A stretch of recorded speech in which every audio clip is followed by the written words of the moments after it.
New wave of German trance, how to make it. Let's go. First off, you can get this full template that I'm about to show you that you just heard at the top of the description. Make sure to grab that. We're at 160 BPM. The first thing we got here is going to be our drums. Alright, so we got a 909 kick. No processing as far as effects. The processing here, though, is tuning it to match with the bass. If you listen to this against the bass line and I put it up a few octaves,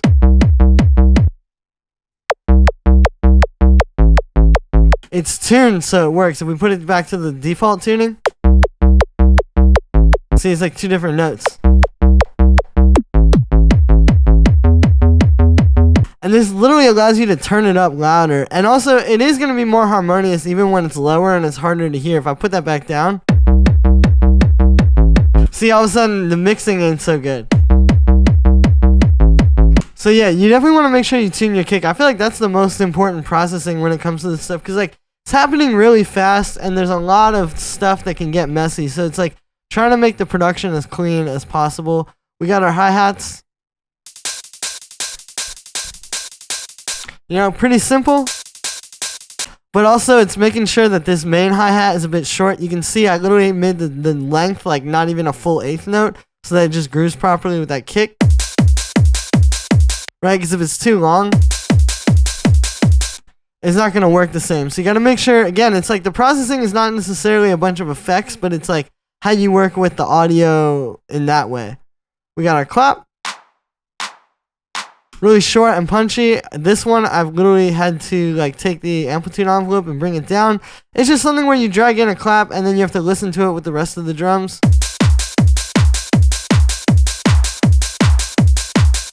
And see, like, it just works a little bit better shorter like that. So that's how we kept it.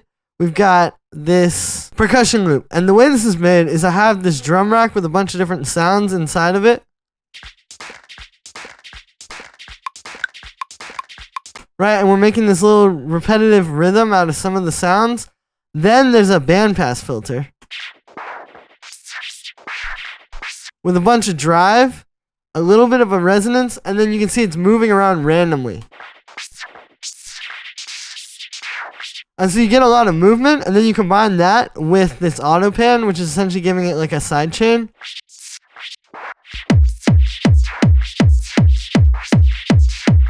Right, and you get some really nice moving percussion in the background, which also sits really well with the rave loop.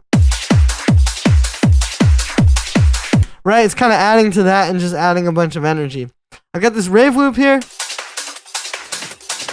This is one of mine. You can get this in Core Trance. I'll put the link to that in the description as well. I'm just high passing it. You know, these are just about kind of tying the drums together at the end with some live stuff. So then we got this little effect sample. This is also from Core Trance. I've taken this and it started like this. So this is actually made with hardware. It was like some synth stuff going into a reverb pedal I had that I was like moving the knob at the same time while I was working with it. I've then taken it into here. I've got a bit of delay. Right, to make it just kind of a bit more ambient. I got the auto pan sidechain and then a high pass filter. And yeah, it works really well. Like if you can hear it against the drums, it just kind of like adds a bit of movement to this. Then we got this vocal. So yeah, the funk type vocals, you know, the TikTok kind of, whatever you want to call it, type of vocals are very popular in this style of trance. Basically, the way you do this is I had like this vocal sample here. Right? Like super funk, all that. I took it, I pitched it up a lot. Right? They use a lot of high vocals in this type of stuff, so you literally just have to pitch them up.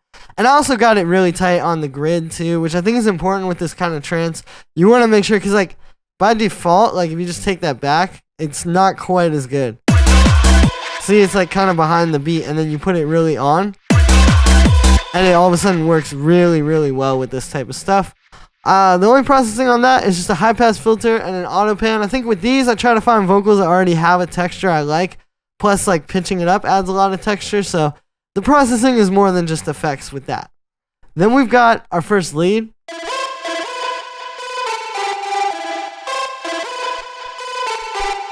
Now, we're in E minor in this track, so you can literally see it. It's 6, 7, 4, 3, and then root.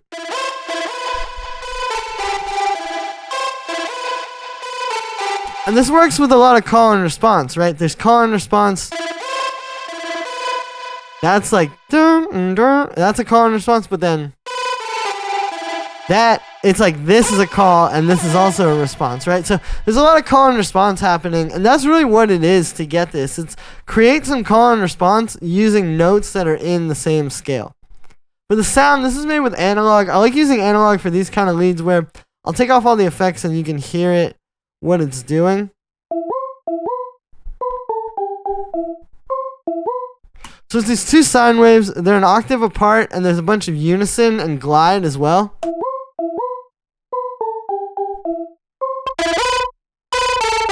And then you distort that, and it just kind of brings out this like heavy, almost like a saw or square wave type of thing.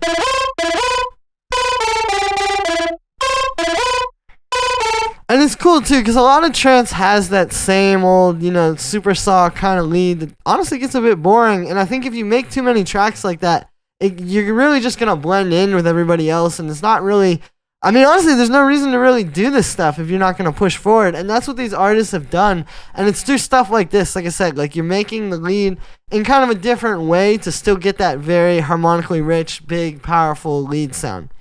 A bit of delay. And reverb, definitely both crucial for like the huge trance leads. High pass filter, because all this stuff can add a lot of low end, especially once you start distorting sine waves and stuff like that. And then auto pan sidechain, where you just take the auto pan and bring the phase down so it's not panning. And then it's just on a quarter note inverted saw wave, so it's going like up. And it sounds like sidechain, but it's a lot more controllable. Then we got lead 2.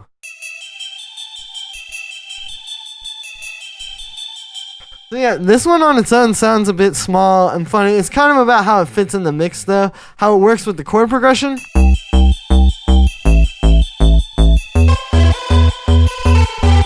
And also sonically you can hear like both the notes and also the sound aren't going to clash with the other lead. Two leads at once like this can sound really good and do a lot to make your track just really big and epic and powerful. However, you gotta know how to set it up and how to do it. Like for one, it's just at a whole different octave from the other lead. Right, it's much higher, so you can immediately hear the difference. It's moving in a different way. It's a lot more like There's just a lot of things that are like put into consideration to make this not just become that same lead as the other one, but have them complement each other and work really well in the overall track. Musically here we're going root 3 4 3, and then we just hang on the 4 the second time. So even there's a bit of call and response, For the sound, it's wavetable. Wavetable's really good for these too, because you can get textures. Again, like what I was saying about the other lead, we don't want to just keep making the same boring trance supersaw. So it's like different ways of getting really harmonically rich sounds like that. I'm using this echoes wavetable and the swept noise going into a low pass filter. So we're basically just creating a simple pluck with an envelope on there. Right, which also makes it more percussive, and you really hear the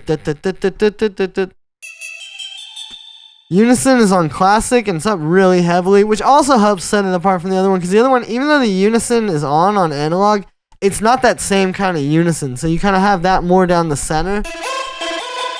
And then you can hear this one is way out wider, so it also helps those stand out. A bit of reverb, like quite a bit, which is also helping with that width I'm talking about. Some sidechain, and then a high pass filter, and then we got the bass.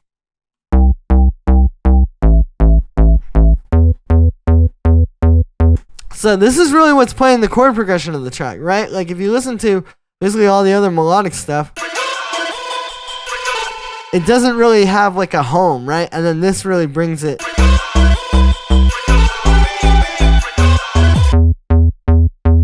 So what's going on here is the simple progression. We're going into the key I'm talking about here, E minor. We're going 6, 4, root, right? And what it does is on one layer, it goes up to the root. And then on the second one, it goes down. Right, and then when you put those together, it sounds pretty cool.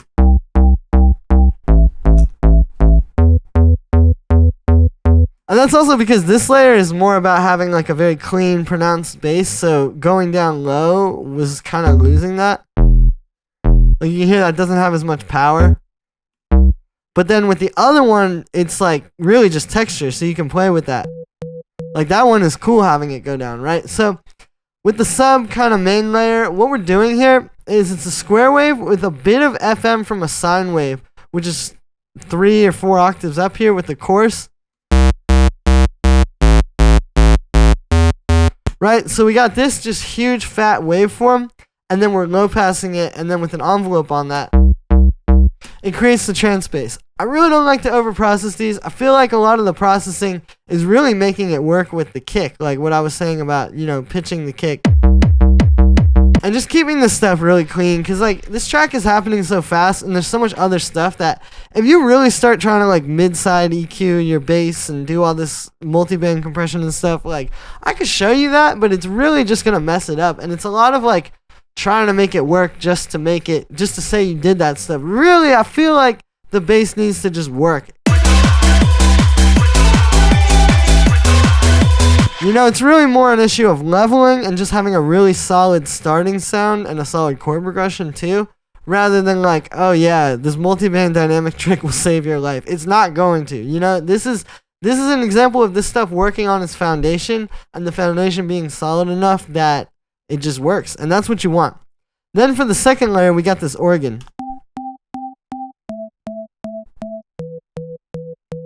So yeah, I hear this a lot, especially in those Mischluft tracks, like kind of having the classic trance bass and the organ together.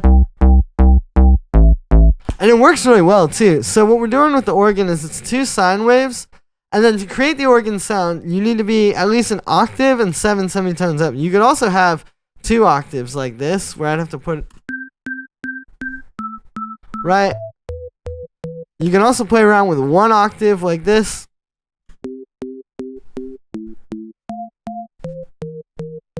Right, they all kind of create the organ sound, but it's basically that. The sine waves going at different pitches, and then you got an amp envelope, which is just really short and punchy. So that, you know, it's just like a really tight, short sound, and then a bit of classic unison, which helps set this apart. And also you can hear it layers really well with the bass now. Being wider.